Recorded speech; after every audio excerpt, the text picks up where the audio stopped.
की अगली व्याख्या के रूप में हम प्रस्तुत कर रहे हैं। गंग तरंगिनी बीच बरंगिनी, ठाड़ करे जप रूप उदोती, देवी दिवाकर की करने, निक्षय विक्षय मुख पंकज ज्योति, नीर भरी निचुरे अलके, छुटके छलके मन मांग तिबोती, बिजुल से झलके लपटे कंचन से अंग उज्ज्वल धोती। यह अवतरण देव विरचित है। कवि ने गंगा में स्नान ध्यान करती हुई महिलाओं के स्वरूप के बारे में वर्णन किया है। कवि वर्णन करता है कि तरंगों से युक्त गंगा के बीच में नारियां खड़ी होकर जप करती हैं तो उनका रूप सौंदर्य और अच्छा लगता है। देव कवि कहते हैं कि जब सूर्य से निकलती हुई किरणें उन पर पड़ती हैं तो उनके मुख कमल की ज्योति आभा और बढ़ जाती है। जल से गीली उनके शरीर से बालों की लटों से पानी निचुड़कर गिरता है तो उस पानी की बूंदें ऐसी चमकती हैं मानो वे उनकी मांग से गिरे हुए मोती चमक रहे हों। अटके हुए पानी के कण बिजली की तरह झलकते हैं। उन नारियों के सोने से अंगों पर उज्ज्वल धोती भी अच्छी लगती है। उसकी शोभा भीगने और सूर्य किरणें पड़ने से कुछ और ही हो जाती है। विशेष कवि ने गंगा में स्नान ध्यान करती हुई सुंदर नारियों के बारे में बतलाया है। भीगी हुई उन पर जब सूर्य की किरणें पड़ती हैं तब उनका सौंदर्य कुछ और ही हो जाता है। बिंब योजना अत्यंत सुंदर देखने को है और वर्णन में कवि के सौंदर्य बोध एवं सूक्ष्म प्रकृति निरीक्षण का परिचायक है। यहाँ पर रूपक और इसके साथ ही उत्प्रेक्षा, उपमा, अलंग, अनुप्रास आदि अलंकारों का अच्छा प्रदर्शन उक्त पद में हुआ है।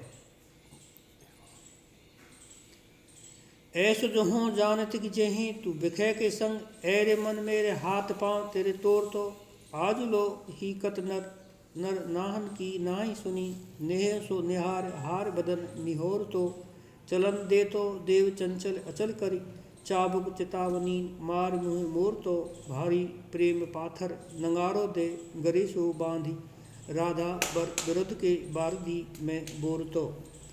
प्रस्तुत पदांतर देवकवि विरचित शांत रस से संबंधित है। कवि ने अनुभव किया है कि नियंत्रण न रखने से मन इंद्रियों के विषयों में रत रहा।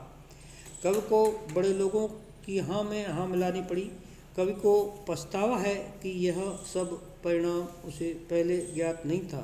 उसे मन की स्वतंत्रता के दुष्परिणामों का अनुमान होता तो वह मन को ईश्वर प्रेम में लगाता।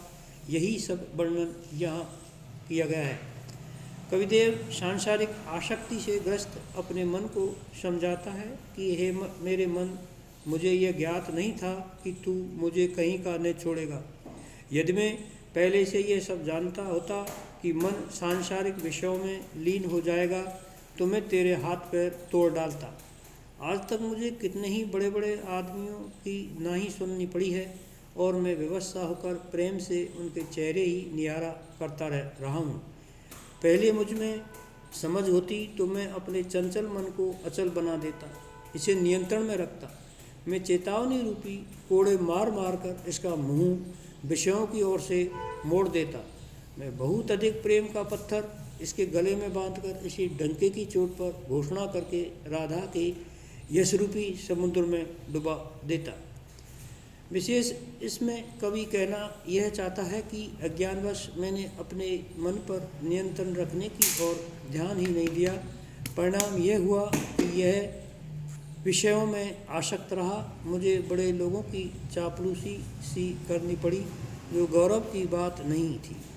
मैं यदि मन पर नियंत्रण न रखने के दुष्परिणाम जानता तो अपने मन को राधा की भक्ति में लगाता। वर्णन से कवि की राधा भक्ति का परिचय मिल रहा है। शांत रस है।